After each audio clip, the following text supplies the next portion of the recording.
Olá, saudações a todas e a todos.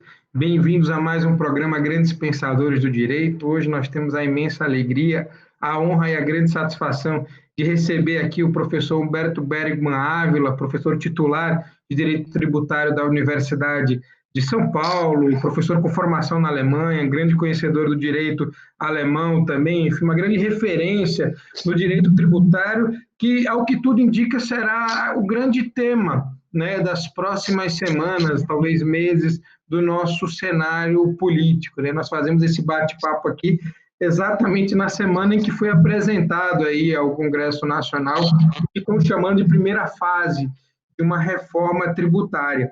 Então, antes de mais nada, professor Humberto Ávila, muito obrigado pela sua presença, pelo seu tempo, por aceitar o nosso convite. É uma honra tê-lo aqui e passo-lhe a palavra para uma mensagem inicial, caso queira, aos espectadores. A satisfação é toda minha, boa tarde a todos. Queria inicialmente agradecer pelo convite que me foi formulado. Ter essa vinculação com essa instituição, para mim, é uma enorme satisfação. Então, estou aqui à disposição para a gente bater um papo de maneira informal, dentro das diretrizes que eu sei que o senhor vai poder estabelecer da melhor forma. Professor Humberto, para nós começarmos aqui o nosso bate-papo, né, já que estamos na semana de apresentação dessa reforma tributária, eu lhe perguntaria, e aí eu quero realmente ouvir a sua opinião pessoal, né? Qual é a reforma tributária que o Brasil precisa e quais são os riscos de você mexer no sistema tributário, em particular num momento tão delicado e complexo como esse que nós vivemos? Bom, a pergunta certamente é muito boa.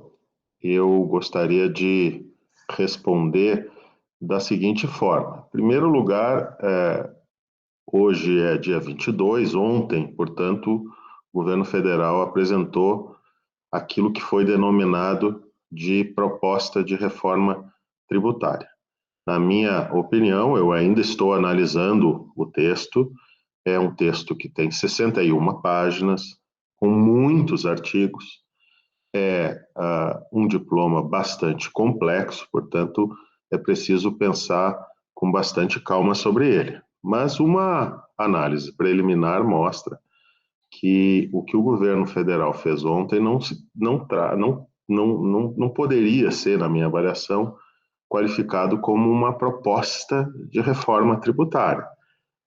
Não há um projeto de emenda constitucional, o que há exclusivamente é um projeto de lei que une duas contribuições, as contribuições para a Seguridade Social, que são qualificadas como PIS e COFINS, que têm destinações diversas, estão sendo agrupadas numa contribuição apenas, com uma base de cálculo que se mantém, mas há uma mudança de alíquota, que é bastante agravada, especialmente para alguns setores. Então, se eu tivesse que resumir essa proposta, ela simplesmente trata da união de duas contribuições, com aumento da alíquota geral de 9,25% para 12%, com alíquota diferente apenas para o sistema financeiro. Então, o resultado disso é que vai haver, eu acho, um agravamento da tributação do setor de serviços, tendo em vista que esse setor não tem créditos substanciais para deduzir nas fases subsequentes, e vai haver uma espécie de flexibilização para a União Federal poder melhor dispor dos recursos, porque não vai haver uma vinculação estrita ao programa de integração social, nem ao programa do patrimônio do servidor público. Então, há, no fundo, um aumento de alíquota. Agora, a pergunta inicial é um pouco mais complexa, naturalmente, e diz respeito a saber de qual reforma o Brasil precisa. É uma pergunta interessante, porque, na verdade, nós estamos discutindo projetos de reforma tributária, mas a gente deveria estar discutindo, no fundo, os problemas que precisam de solução. Então, há uma espécie de inversão, infelizmente, nos últimos debates, ou na maior parte deles, porque se trata da solução antes mesmo de se tratar do problema. E nesse aspecto há duas grandes vertentes que estão sendo postas.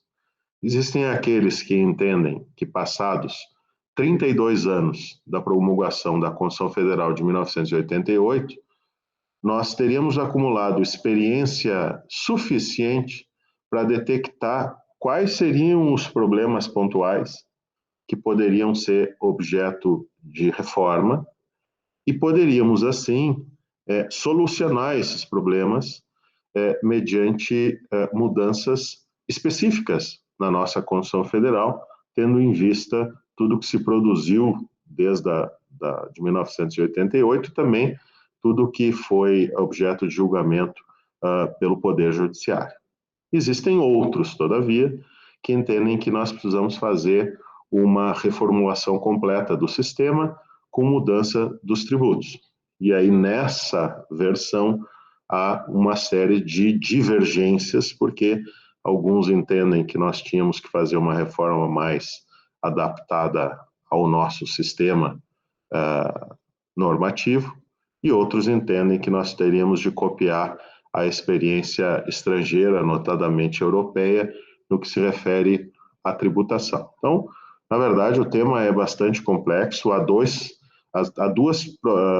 propostas de emenda constitucional que estão em tramitação no Congresso Nacional, a PEC 45 e a PEC 110. São parcialmente justapostas, mas propõem, em suma, a unificação de vários tributos, tanto federais, estaduais e municipais, num único tributo, que seria naturalmente muito mais abrangente e com determinadas características. Enfim, não sei até que ponto a gente tem que aprofundar esses temas, mas eu fico naturalmente à disposição para a gente aprofundar um desses itens, caso seja esse o interesse. Professor, muito obrigado pela primeira resposta, super esclarecedora. Eu já lhe faria uma segunda sobre as imunidades tributárias, né? Eu queria compreender um pouco melhor a sua visão sobre as imunidades, sobre a imunidade tributária recíproca, perguntando-lhe diretamente, assim, quais são os valores que estão em jogo nas exigências de contribuições sociais das pessoas políticas. A imunidade recíproca, ela abrangeria apenas tributos, mesmo quando entidades públicas não possuem capacidade contributiva, né? A pergunta também está muito justificada pelo que foi discutido e apresentado inicialmente pela essa reforma tributária, em que já se fala, né, de um tom muito crítico para as imunidades asseguradas às entidades religiosas, enfim, críticas à tributação sobre bancos. O que o senhor poderia compartilhar conosco em relação a esse tema tão relevante? Bom, nós temos aqui, mais uma vez, uma pergunta bastante expressiva. Vamos por partes, então, porque ela demanda a análise de uma série de questões. Então, vamos lá. A indagação inicial diz respeito a saber se essas instituições, elas, na verdade, faz referência à imunidade recíproca, né? Nós temos várias imunidades, mas a imunidade geral está prevista no artigo 150, inciso 6 da Constituição.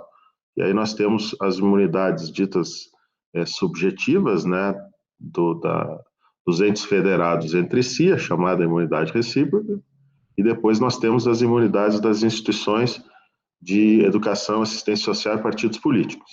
E além dessas, nós temos aquelas outras imunidades que dizem respeito a templos de qualquer culto, livros, jornais e periódicos. São, por alguns, chamadas de imunidades objetivas, porque dizem respeito a objetos, não a pessoas. No que se refere à imunidade a chamada imunidade recíproca, há uma discussão que não foi concluída perante o Poder Judiciário, que diz respeito ao alcance dessa imunidade. Tá? Então, o valor que está por trás dela, todos nós sabemos, é a ideia de federação, né? Os entes federados só são autônomos política e administrativamente se também o forem financeiramente. Em razão desse escopo é que a Constituição prevê a imunidade dos entes federados entre si, de tal sorte que a União não pode instituir impostos dos estados e municípios, os estados da União dos municípios, os municípios da União dos estados.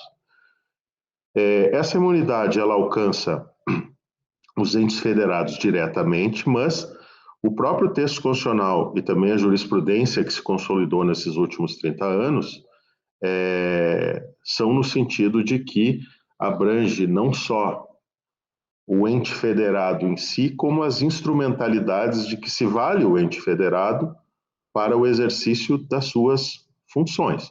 Então, a Constituição, ela expressamente prevê que os tributos, que os impostos não podem ser instituídos das autarquias e das fundações, e a jurisprudência tem uma interpretação bastante ampla do que sejam autarquias, porque incluiu em várias decisões as sociedades de economia mista.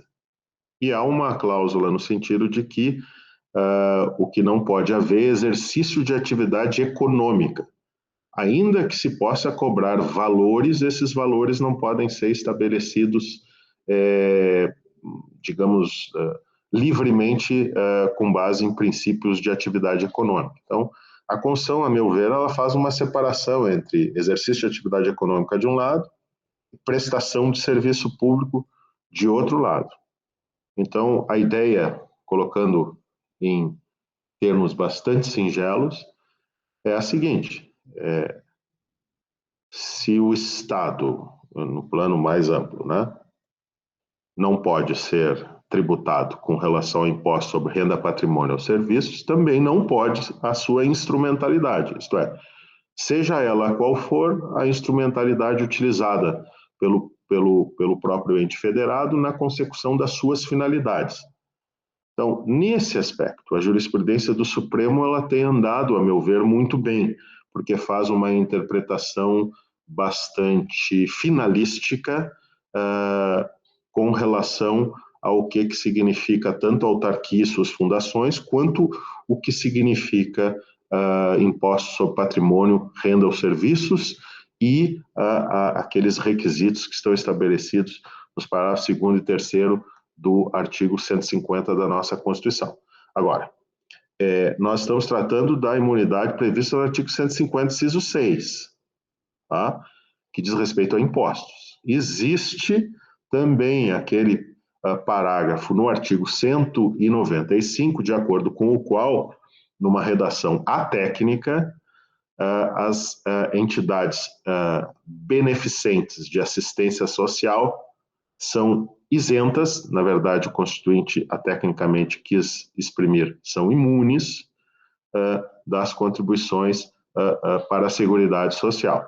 Então, ali nós temos uma outra questão, que é a questão de quais são qual é o alcance da imunidade no que se refere às contribuições. Eu, Humberto, tenho uma posição bastante específica, tá? Que é a de entender que a imunidade também abrange as contribuições, tendo em vista que, dependendo da instituição, mas aí nós temos que analisar caso a caso, dependendo da instituição, não haveria exercício de atividade econômica. E como não haveria exercício de atividade econômica, tecnicamente não haveria auferimento de lucro, nem auferimento de receita, mas apenas prestação de serviço público com a entrada de determinados valores como recomposição de custos para a prestação desses serviços públicos. Agora, é uma análise que precisa ser feita caso a caso, e eu posso dizer, conheço bem o Supremo, sobre esse aspecto específico, até agora não teve uma decisão do seu plenário sobre o mérito. Então, é uma questão que, passados 32 anos, a meu ver, está em aberto. Professor, já que nós falamos aqui do Poder Judiciário, do Supremo em particular, eu perguntaria a sua opinião sobre os problemas relacionados com a segurança jurídica em matéria tributária, né? Uma opinião bem direta ao seguinte questionamento, né? Se essa falta de segurança jurídica, por assim dizer, ela está relacionada ao contribuinte, à postura dos contribuintes, ou se nós poderíamos dizer que ela está mais relacionada a uma modulação de efeitos, muitas vezes com finalidades arrecadatórias, né? E nós podemos identificar aí nuances diferentes para serem consideradas, a depender de quem se apropria do discurso sobre segurança jurídica? Obrigado pela indagação, a indagação também é bastante ampla. Eu penso que a questão da insegurança jurídica decorre de muitos fatores que são, em geral, assim, provenientes da atividade do poder legislativo, do poder executivo, do poder judiciário também. Então, para a gente talvez enfrentar essa questão de uma maneira, digamos, um pouquinho mais ampla, ainda que pretensamente simples, eu costumo sustentar que o princípio da segurança jurídica exige que o direito seja compreensível, seja estável e seja previsível. Eu estou deixando o rigor técnico um pouco em segundo plano para ser mais facilmente compreendido. Então, como é que se consegue que o direito seja compreensível? Ele é compreensível na medida em que as disposições legais, os enunciados normativos em geral e as decisões judiciais sejam claras, sejam determinadas e sejam também estáveis. Tá? Então, nós temos, nesse aspecto da compreensão do direito, alguns pontos que poderiam ser aprimorados, tendo em vista que há uma multiplicidade muito grande de fontes normativas vindas da União, dos estados, dos municípios, também fontes internacionais, às vezes, também contribuem, e essas fontes nem sempre são dotadas de uma linguagem que seja clara, que seja determinada. Então, são legislações, em regra, difíceis de serem compreendidas. Então, só para dar um exemplo, nós iniciamos o nosso diálogo aqui examinando a suposta reforma tributária enviada ao Congresso Nacional ontem pelo governo federal. Trata-se de um documento de 61 páginas, com numerosos artigos vertidos numa linguagem técnica, bastante específicos, e que demandam, para sua compreensão, um conhecimento técnico bastante aprofundado. Mesmo especialistas, às vezes, têm dificuldade de compreender. Esse é apenas um exemplo que mostra como, numa sociedade complexa como a nossa, a legislação passou a ser uma fonte de insegurança. Como é que se resolve isso? Tem várias técnicas, mas uma delas é empregar uma linguagem que seja mais clara, isto é, que já, por meio de termos que já tenham sofrido um processo anterior de densificação semântica, por meio de definições estipulativas de conceitos legais que sejam absolutamente essenciais, entre outras coisas. De outro lado, como há uma necessidade premente de mudança, muitas vezes as mudanças elas alcançam situações que eventualmente foram consolidadas no passado. E eu costumo também dizer que um dos tripés, um elemento do tripé da segurança jurídica é o da estabilidade do direito. Os cidadãos normalmente agem com base no direito e não podem ser, pelo direito, futuramente traídos. Então, essa busca incessante de mudança muitas vezes leva a que o direito hoje termine atingindo situações que foram com base no próprio direito consolidadas ontem. Então, não é por outra razão que a própria Constituição ela proíbe esse tipo de eficácia, protegendo o direito adquirido, ato jurídico perfeito, coisa julgada, proibindo legislação retroativa. A jurisprudência desenvolveu uma série de conceitos fundamentais que são no sentido de que situações consolidadas, tanto de direito quanto de fato, não podem ser atingidas pela mudança de regimes jurídicos, entre outras coisas. É natural, todavia, que em situações como naquelas em que a gente está vivendo hoje, haja uma necessidade de mudança e o legislador nem sempre atenta para essas proibições estabelecidas direta ou indiretamente pela Constituição. A esse respeito, eu posso dar alguns exemplos. Há projetos de emenda constitucional e há também projetos de lei complementar e de lei ordinária que criam tributos para resolver problemas da pandemia. E em muitas situações, eu tenho analisado alguns projetos, esses projetos terminam atingindo situações que foram consolidadas no passado, com uma eficácia retroativa que a nossa Constituição não permite. No plano do direito, no plano da jurisprudência, nós também sabemos que muitas vezes há decisões judiciais que flexibilizam situações anteriores amparadas por coisas julgadas e por aí vai. Então, essa é a segunda parte do problema. E existe uma terceira, né? Só há segurança jurídica se o direito for previsível. E o direito é previsível se o cidadão puder minimamente antecipar quais serão as consequências que serão aplicadas no futuro relativamente aos atos que ele praticar no passado, no presente, desculpa.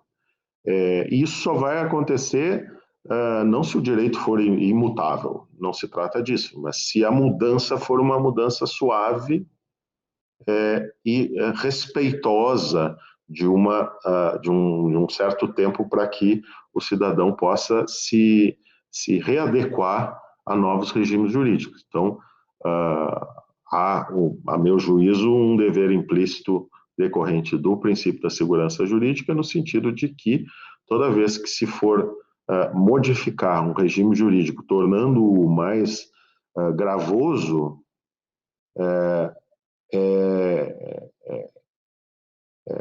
há o dever de estabelecer regras de transição e um período razoável para que as pessoas possam se adequar ao novo regime jurídico. E nós sabemos que isso nem sempre é feito, né? Não é à toa que a lei de introdução às normas do direito brasileiro também prevê esse dever de estabelecer regras de transição. Então, se o direito não for compreensível, se ele não for estável, se ele não for previsível, haverá um problema de segurança jurídica. E qual é o problema de haver um problema de segurança jurídica? É que as liberdades passam a não poder ser adequadamente exercidas, né? Quem vai investir fica temeroso de investir justamente porque não sabe, para usar uma expressão mais singela, quais são as regras do jogo. Não sabe se as regras do jogo vigentes hoje não vão mudar amanhã, e não sabe se amanhã as regras do jogo não vão trair aqueles que confiaram na continuidade das regras hoje vigentes. Então, no fundo, a questão da segurança jurídica é sempre, a meu juízo, né, instrumental. Não se trata de um dever formal de fazer com que o direito seja compreensível, estável e previsível. Não. é que um direito que é compreensível, estável, previsível, é um direito que melhor permite o exercício de direitos fundamentais, especialmente os direitos fundamentais de liberdade.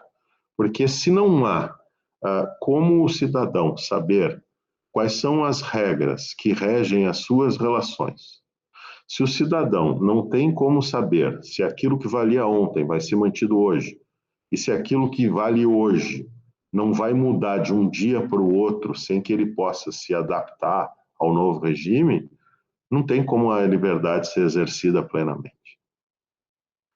Essas são as minhas considerações a respeito do tema, que naturalmente é bastante amplo.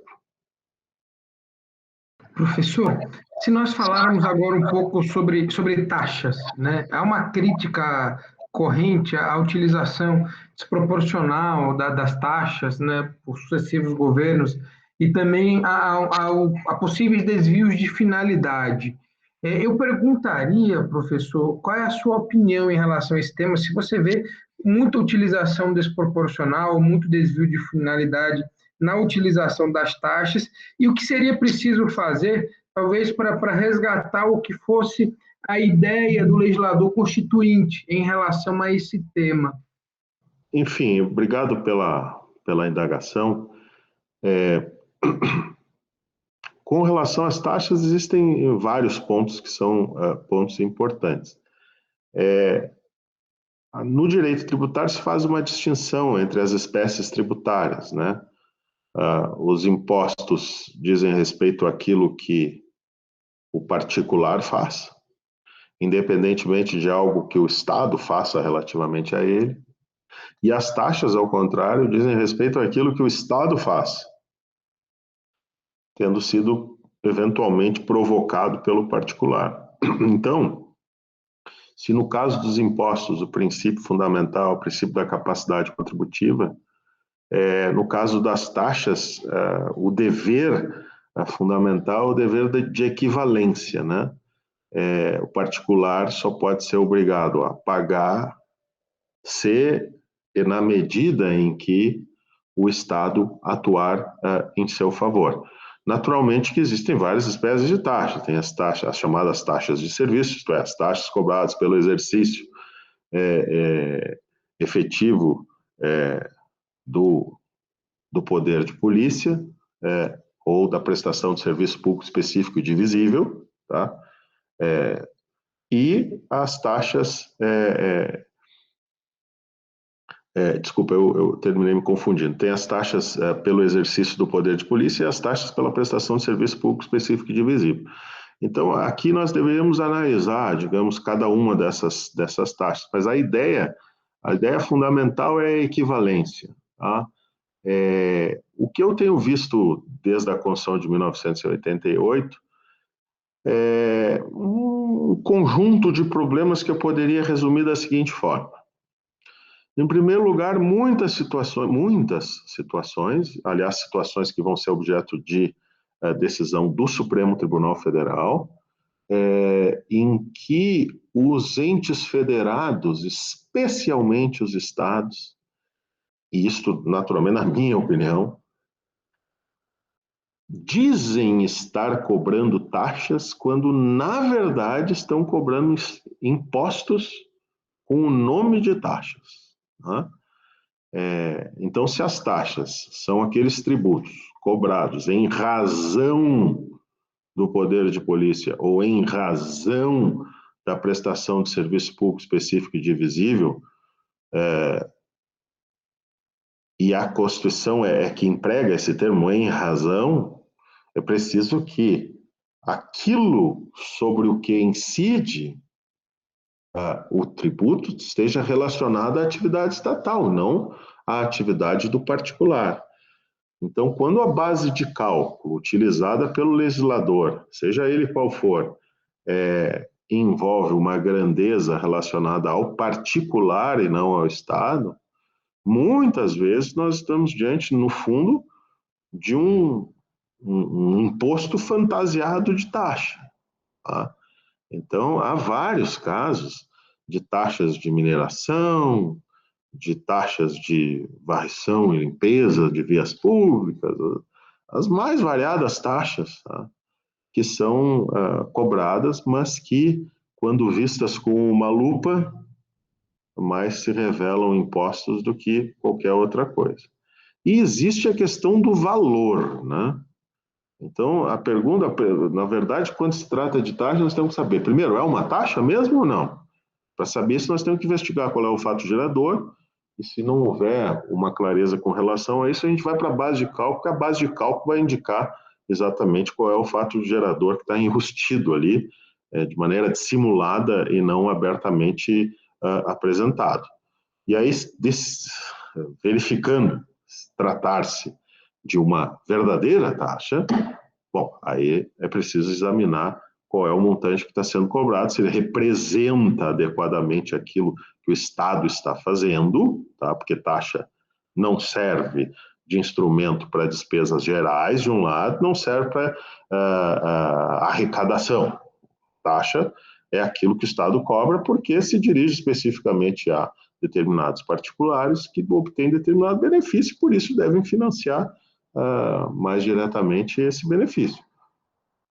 Então, aqui não só a equivalência, mas também nós temos que cuidar para saber se não tem uma desproporção e, eventualmente, até um excesso, né, no que se refere ao valor. Mas, de novo, isso precisa ser feito examinando caso a caso. Os casos são múltiplos, porque as taxas podem ser cobradas pela União, pelos estados, pelos municípios. Então, nós temos a União, nós temos 27 entes estatais, nós temos 5.600 municípios, que cobram uma série de taxas, as mais variadas possíveis, algumas com valor mais expressivo, outras com valor menor, muitas delas cobradas de pessoas que não têm competência técnica para saber que estão pagando algo que não deveria ser pago. Então, acho que essas seriam as minhas considerações gerais sobre esse tema. Professor, falando um pouco agora sobre responsabilidade pessoal dos administradores por atos praticados com abuso de poder. Na sua opinião, essa responsabilização pessoal do administrador, ela abre margem para uma discussão sobre o caráter da pessoalidade previsto no artigo 135 do Código Tributário Nacional? Olha, esse também é um tema bastante controverso, tá? E eu, particularmente, já enfrentei esse tema numerosas vezes e leio o Código Tributário Nacional de uma maneira bastante singela. Então, vamos lá. O que estabelece o artigo 134 do Código Tributário Nacional? Mediante uma linguagem atécnica, estabelece que determinadas pessoas, dentre as quais os sócios de pessoa jurídica em liquidação, tá, respondem subsidiariamente pelos débitos da pessoa jurídica. Então, uma hipótese de responsabilização de outra pessoa que não seja a pessoa jurídica está prevista no artigo 134. O artigo 134, a meu juízo, é absolutamente claro, porque ele diz assim, na impossibilidade de exigir o tributo da pessoa jurídica. Então, veja, primeiro tem que tentar. Não pode cobrar direto de sócio. Tá? Tem que tentar primeiro cobrar da pessoa jurídica. Na impossibilidade, diz o texto legal, aí se vai cobrar do sócio. Mas que sócio? É o sócio de pessoa jurídica em liquidação. Não é qualquer pessoa, não é o administrador, não é o gerente, é o sócio. Mas é sócio de sociedade número 1 de pessoas, então não é nem limitada nem SA, e que esteja em liquidação. Então há um sem número de execuções fiscais que, a meu juízo, são manifestamente irregulares, porque estabelecem uma espécie de solidariedade, colocam tanto a pessoa jurídica quanto o sócio como sendo sujeito passivo da obrigação tributária, tá? Estabelece essa solidariedade independentemente do tipo societário ser uma sociedade de pessoas ou de capital, E mais, independentemente de essa pessoa jurídica estar ou não em liquidação.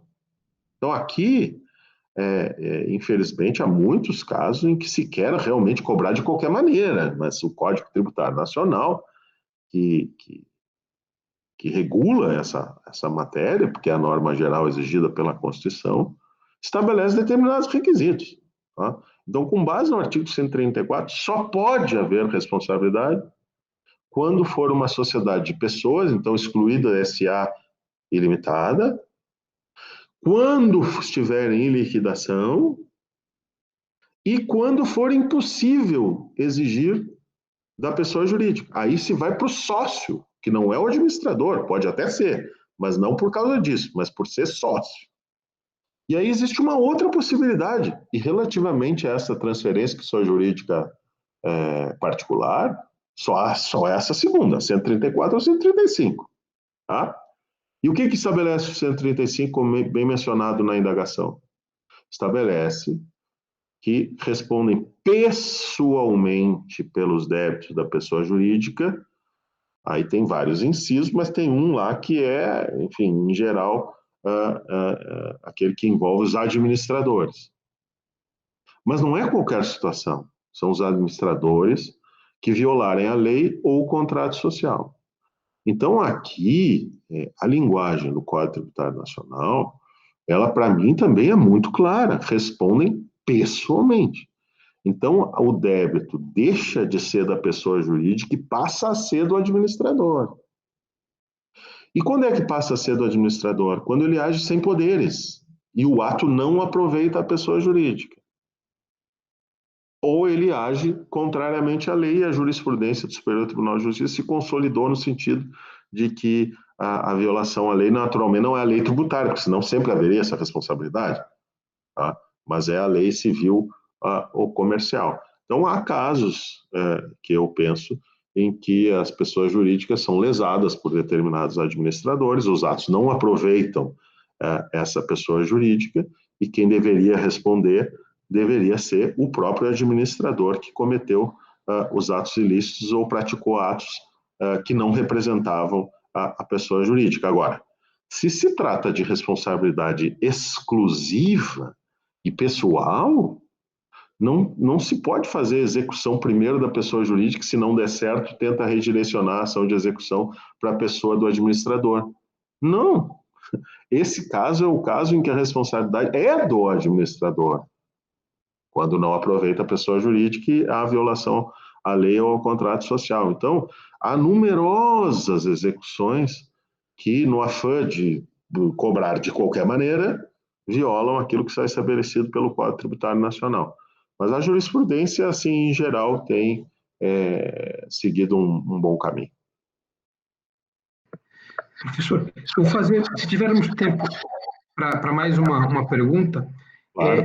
eu queria ouvi-lo mesmo, ouvir a sua opinião sobre dois temas que o governo federal, o atual governo, eventualmente solta para a imprensa e depois acaba voltando, desdizendo, mas não concretizou ainda, né? Um seria a questão da alíquota para a incidência de imposto sobre retirada de lucros, tá? Que vez por outra surge num discurso como uma possível forma de aumento da arrecadação do Estado, e o retorno da CPMF, né, que agora, então, durante a pandemia, retornou, por assim dizer, aos jornais como uma possível medida para tentar compensar os gastos desse período de crise acentuada. Qual é a sua opinião sobre esses dois temas? Eu sei que o CPMF é muito impopular, mas a tributação da retirada de lucros, né? Como você vê essas duas situações? Tá, são temas naturalmente polêmicos, tá? O governo federal tem manifestado o interesse de tributar a distribuição de dividendos de pessoas jurídicas, que hoje está isenta. Como se trata de um projeto de lei, a nossa discussão, ao contrário das outras discussões, né, que a gente travou até aqui, são discussões de lei diferenda. Então, nós estamos tratando de questões políticas, não é se é válido ou inválido, mas se é bom ou se é ruim. Tá? O que eu penso é que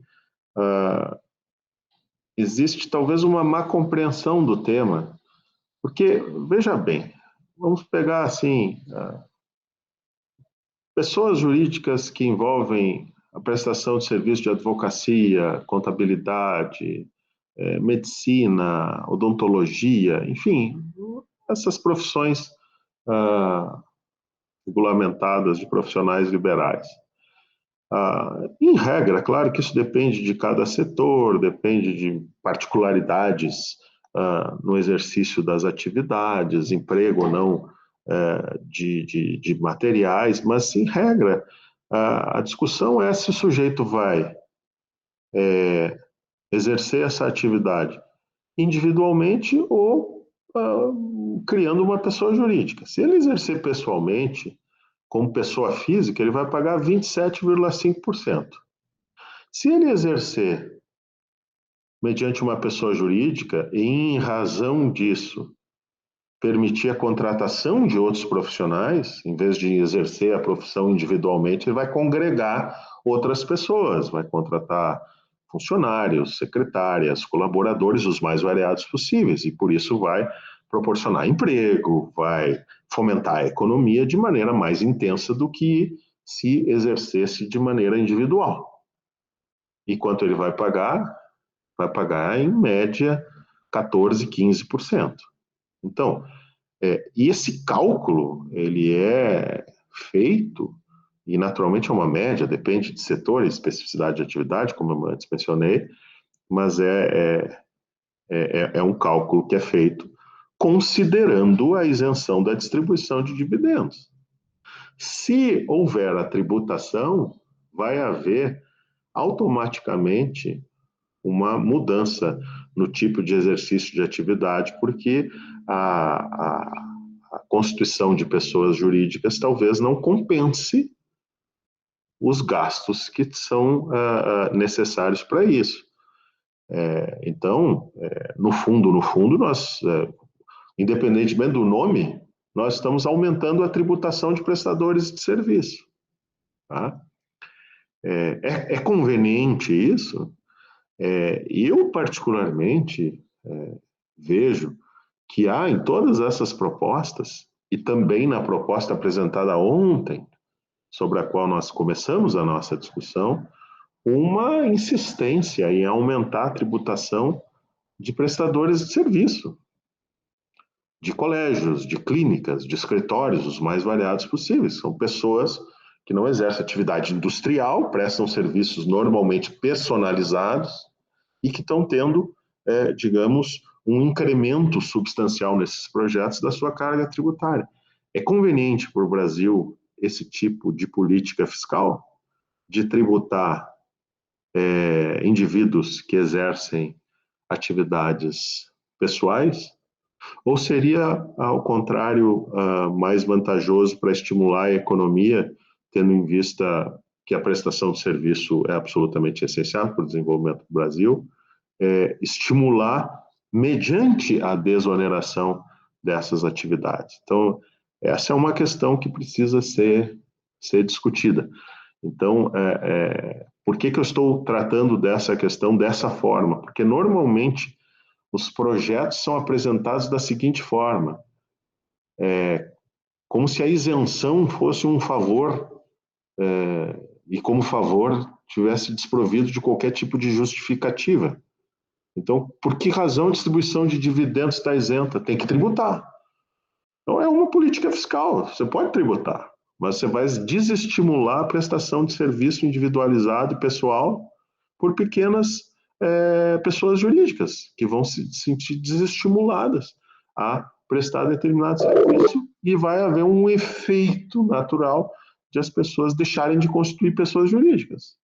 Isso vai diminuir, a meu juízo, o estímulo e, com isso, geração de emprego, entre outras coisas. Tá? Mas é uma discussão, o tema é controverso, enfim, eu só não estou de acordo com o modo como o assunto é tratado. Né? Parece que a discussão toda se resume a tirar um privilégio de determinadas pessoas, como se nós não estivéssemos, no fundo, independentemente do nome, estimulando a prestação de serviços por pequenas empresas. É isso. De outro lado, a segunda indagação diz respeito à CPMF, Contribuição Provisória sobre Movimentação Financeira. De novo, assim, há uma crítica generalizada, no sentido de se tratar de um tributo regressivo, que incide em cascata de maneira cumulativa, incide sobre valores que já são tributados por outros tributos, e por aí vai. Tá? Então, essas críticas elas são conhecidas, o tributo não é novo, é velho, ele vem desde 1993, do tempo em que ele se iniciou como o IPMF, né? E de lá ele foi transformado em CPMF, em virtude da declaração de inconstitucionalidade, inclusive por questões relacionadas à imunidade, e depois ele veio e saiu e até ser extinto, e agora há projetos nesse sentido. Então, assim, do ponto de vista técnico, há muitas críticas. O que talvez esteja falando mais alto nesse momento é uma questão muito singela. Nós estamos num cenário de pandemia, a atividade econômica não tem sido exercida plenamente, há uma diminuição brutal da arrecadação, simplesmente porque as pessoas estão vendendo menos, prestando menos serviço, oferindo menos receita, e por aí vai. Mas, no entanto, os gastos públicos têm sido incrementados. E aí surge a pergunta, o dinheiro tem que vir de algum lugar. De onde virá? E aí surge essa ideia no sentido de que a CPMF, apesar das suas desvantagens, proporciona uma arrecadação supostamente bastante expressiva e abrangente, e seria simples de ser cobrado, porque o sistema financeiro já estaria aparelhado para tanto. É uma discussão política que vai ter que ser feita. Eu imagino, inclusive, que até agora, passados 4 meses e meio da pandemia, nós estamos começando a ingressar numa nova fase que vai envolver certamente o direito tributário, porque até aqui nós falamos em gastos, com Bolsa Família, com desoneração disso ou daquilo. Agora nós vamos ter que começar a falar sobre como o poder público vai oferir receita tendo em vista o incremento da despesa. E aí nós vamos ter que falar, infelizmente, em mudança da legislação, o que vai agradar uns, vai desagradar outros, e nós temos que cuidar muito para que, no afã de resolver um problema numa situação extraordinária, nós saibamos ter a cautela e a parcimônia e a ponderação necessárias para criar um novo sistema que seja compatível com a Constituição e que seja também eficiente. Professor Humberto Ávila, muitíssimo obrigado aí pelo bate-papo, por essa conversa, pela sua gentileza de atender a esse convite. Agradeço aqui em nome de todos os advogados do Estado de São Paulo, de outros estados do Brasil. Aproveito também para agradecer a todos os que dedicaram um pouco do seu tempo para assistir essa exposição tão interessante, né, essa conversa tão esclarecedora, mas também deixo-lhe com a palavra final para a sua manifestação, caso queira. Não, eu queria só e brevemente agradecer pelo convite. É sempre uma satisfação participar de eventos ligados à OAB, eu que sou advogado há tanto tempo. Então foi um enorme prazer, espero poder ter incentivado a reflexão sobre temas que são atuais e que são fundamentais. Então, novamente agradeço pela oportunidade e devolvo a palavra.